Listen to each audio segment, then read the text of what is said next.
So ayun, ito na muli, a day na life ng isang Mansalanyang vlogger na HM student. Well, syempre bago ang lahat yan, ay ayusin mo ng face. Syempre dapat tayo ay pretty, always pretty, HM student eh. Diba? Diba? Dito umaga ako nag-intindi kasi may klase kami ngayong umaga for our housekeeping.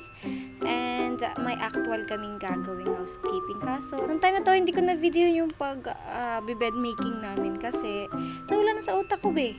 O, be, kinabahan na, be. Na-pressure ba? Na-pressure? So, ayan, fast forward. Ayan, tapos nang mag-ayos ng face ang Inday. And then, after nyan, tada! Nasa school na. Be, napakapalwari ang iyong kare. Okay lang, pero sa totoo lang, stress na yan. Stress na kasi, be. Tinatawag na padalwa-dalwa dun sa, ano namin. Ang tawag dun?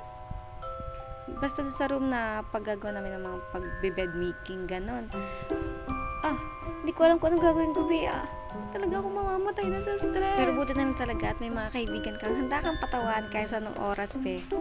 Gaya na lamang nito. Sa halip na flight attendant, naging flight attendance.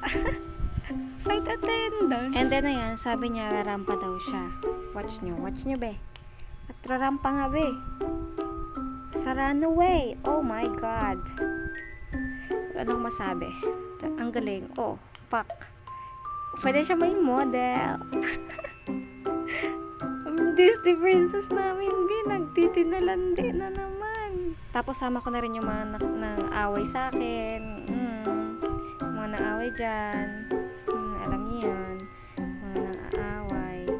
Mga bad people. Charot lang. Matuto tayo magpatawad. Ang mahalaga, humingi sila ng sorry, di ba? Tanggapin natin yun kasi sincere naman. Ito namang Disney princess namin. Ito, walang kapaguran, be. Lahat na lang ay ginawa para lang ma-entertain kami. Ay, napakagaling. Thank you. At least napasaya naman ang buong klase.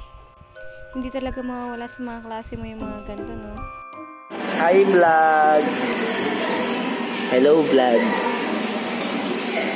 Yan, ginagawa ng mga kupal. Isa pa ito, nag-vlog siya, be. Nag-vlog sa cellphone ko. Nag-vlog. Kita mo yung mga pagkasubsob ng mga klase mo. Ang babait naman, subsob eh. Subsob nga lang sa pagsa-cellphone. And then, nakatapos na ako sa actual bed making namin. Ayan, nag-decide ako na umuwi kasi gutom na ako. Kasi ito man, alauna na niyan. So, ayan, dumating na nga yung portable stove na in-order ng kuya ko. Thank you po. Butane na lang kulang, diba? Diba? Sponsor ng butane. So, ayun, hanggang doon na lang po ang ating vlog. Bukas na lang ulit. Bye! Love you!